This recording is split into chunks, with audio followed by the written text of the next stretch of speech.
Hello and welcome to my blog. Today I want to talk about my relationship and my thinking about my possible death. Everyone who is alive thinks about, okay, what do they think about death? Are they afraid of it? Are they worried? Do they embrace it? These are very important questions for each of us in our life. Before I became a spiritist, I was worried about it. I was worried that death was at the worst would be nothingness. I was never worried about hell. I never believed that God would commit someone to be in purgatory, or actually I should say hell, forever.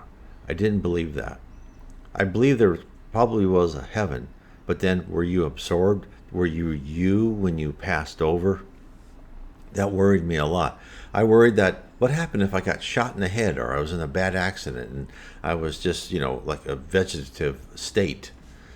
What would I be when I died and went to heaven? Would I just, still be completely lost in this world and have no, functioning ability? Those things worried me about death. But now, since I'm a spiritist, death does not frighten me or worry me at all. In fact, it could be a welcome occurrence. When you see movies and you see people all around the deathbed and someone's passing away, and it usually takes at your emotions saying, oh, that life is over. There's so much more they can do. Well, I don't think that anymore. I think, if it's a good death around the deathbed, I think how lucky they are.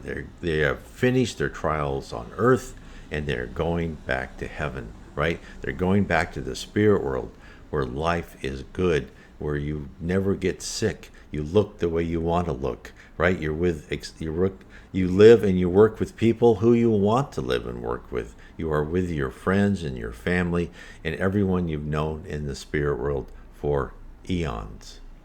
So that is why now death does not hold any worry or anxiety for me at all. In fact, when I read about people who these very rich billionaires who spend millions and millions of dollars trying to research how to stay alive forever or how to freeze themselves and somehow reanimate themselves after medical science makes great strides, I think, no, that's not really what you want to do.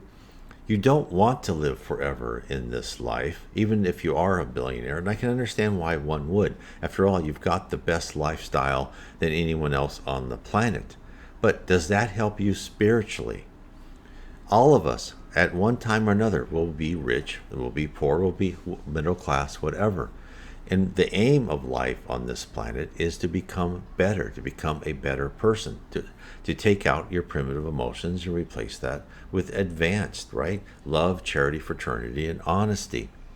So I think it's a misguided, I'll bet understandable, urge for these people to want to live forever.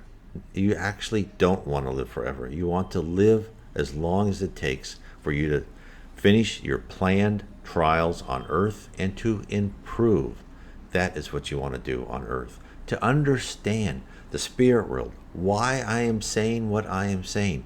I recommend my series of 3 books, Heaven and Below, Spirit in the Spirit Universe, and How We Are Guided by Spirits. It takes you, what is heaven? What is heaven like? What's the process when we get to heaven? How do we ascend into the different levels of heaven? How are we guided on earth? What do spirits do for us on earth? What do they do for whole companies, races, countries?